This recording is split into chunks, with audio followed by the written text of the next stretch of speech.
In the seemingly idyllic town of Sandpoint, where the sun-dappled streets were lined with cozy homes, no one could have imagined that beneath this peaceful exterior, a terrible secret was festering. Laura Harper, beloved wife, mother, and friend, was found brutally murdered in her own home. The town was shaken to its core, but the true horror came from the revelation that the killer was someone everyone knew, David Carter, her husband's best friend. What had started as a close friendship between two couples, the Harpers and the Carters, devolved into obsession, manipulation, and finally, murder. But how did it come to this? And how could a friendship so pure unravel into such tragedy? The Harpers and Carters had met by chance at a local charity gala. Tom Harper, a successful businessman in the community, and his wife Laura, an art teacher, immediately hit it off with David and Kate Carter, a well-known doctor and his sophisticated wife. From that night, the two couples became inseparable, spending weekends together and sharing dinners in each other's homes. They seemed like a perfect foursome, wealthy, respected, and enjoying life to the fullest. Initially, the friendship brought both couples closer. There was no rivalry, no tension, just good times and a sense of comfort in each other's company. But the seeds of disaster were planted on one of those balmy evenings, where after a few too many glasses of wine, David broached a topic that would change their lives forever. It was during a particularly intimate dinner that David suggested an arrangement that would test the bonds of trust between them. He spoke casually, but his words carried weight. What if we swapped partners for a night, just to see what it would be like? He laughed it off afterward, but the look in his eyes told a different story. He was serious. Tom, who had always been more adventurous in his personal life than Laura, was intrigued. The idea at first seemed like an exciting way to spice things up, to break the monotony of married life. Laura, on the other hand, felt a cold shiver run down her spine at the mere suggestion. She loved her husband and couldn't fathom the thought of being with another man, especially David, who had always given her a strange feeling. Kate, David's wife, sat quietly, her expression unreadable. But she too felt unease. Something about David's suggestion felt more like a demand than a playful proposal. Nonetheless, under the growing pressure from the men, both women reluctantly agreed to give it a try. With the ground rules firmly established, no emotions, no attachment, just one night, the two couples entered into a dangerous experiment. The first few weeks were strange, but manageable. They maintained their perfect outward appearances while indulging in their private arrangement. They even found themselves laughing about it afterward, assuring each other that it was all just harmless fun. For Tom, the experience was liberating. But for Laura, every encounter with David felt wrong. She was filled with dread every time they swapped. David was too intense, too focused on her in a way that Tom never was. What was supposed to be a fun experiment had turned into a nightmare for her. David, on the other hand, was becoming more and more obsessed with Laura. The boundaries they had set quickly became blurred for him, and he found himself thinking about her constantly, even when they weren't together. Kate noticed his growing fixation but chose to ignore it, hoping it was just a phase. As the weeks went by, Laura found herself dreading every encounter with David. His texts became more frequent, more personal, and more invasive. What had started as innocent exchanges about dinner plans turned into messages that made her feel trapped. "I can't stop thinking about you," David would write late at night. "You're the only thing that matters to me." Laura tried to talk to Tom about ending the arrangement, but he didn't seem to understand the seriousness of her concerns. To him, it was still a fun distraction, something that kept their relationship exciting.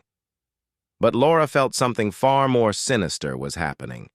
David wasn't following the rules anymore, and she was afraid of what he might do next.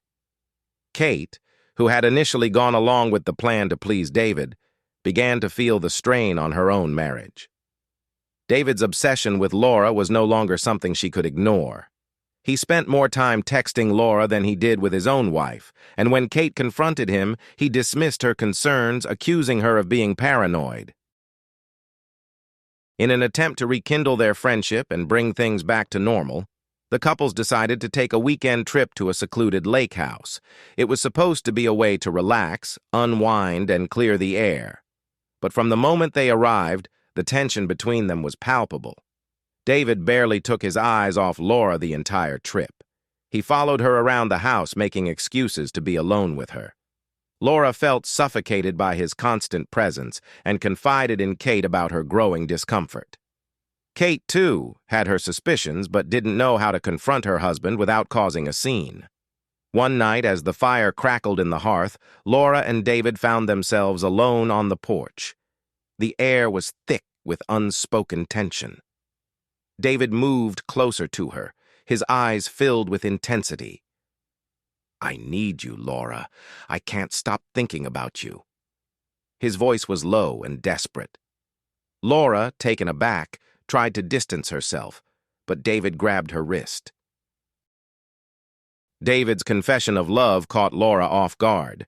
She had known for weeks that his feelings had crossed the line, but hearing him say it out loud was something else entirely. "This wasn't supposed to happen," Laura whispered, her voice trembling. "We agreed. No feelings." But David was far beyond reason. He confessed that he had fallen in love with her, that their arrangement had awakened something in him that he could no longer control. He begged her to leave Tom, to run away with him. Laura, terrified by his intensity, refused, trying to keep the conversation calm, but David's desperation only grew. Just as the tension peaked, Tom stepped onto the porch, sensing that something was wrong. He had overheard part of the conversation and immediately confronted David. The two men stood face to face, their anger boiling over. Tom demanded that David stay away from his wife, but David, consumed by his obsession, accused Laura of leading him on. The confrontation ended in a shouting match, with both men storming back into the house, leaving Laura shaken. After that night, everything changed. The once close-knit friendship between the two couples disintegrated. Tom and Laura stopped seeing the Carters altogether, and David's obsession with Laura turned dark. He started showing up at her workplace unannounced, waiting for her in the parking lot, sending her increasingly erratic messages. Laura, now deeply afraid, begged Tom to help her, but he was unsure of what to do. Meanwhile, David's behavior became more erratic. He stopped going to work, his mind consumed by thoughts of Laura. Kate, worried for her husband's mental state, tried to intervene, but David refused to listen. He was spiraling out of control, and nothing Kate said could bring him back. Despite the confrontation at the lake house, David's obsession with Laura only grew. He began following her, watching her from a distance. He would drive by her house at night, park his car on the street, and just sit there, waiting. Laura, who had once felt safe in her own home, now felt like a prisoner. She tried to avoid him, changing her routine, but David always found a way to be near her. He became more aggressive, sending threatening messages when she didn't respond. "If I can't have you, no one will," one message read, chilling her to the core. Tom, realizing the severity of the situation, confronted David again, this time with a warning. If he didn't stop, Tom would go to the police. But David, now completely unhinged, only laughed. "You think the police can stop me?" he sneered, his eyes wild with obsession. David's behavior became increasingly unpredictable. He was no longer the composed, confident man everyone once knew. He stopped showing up to work entirely, cutting off contact with friends and family.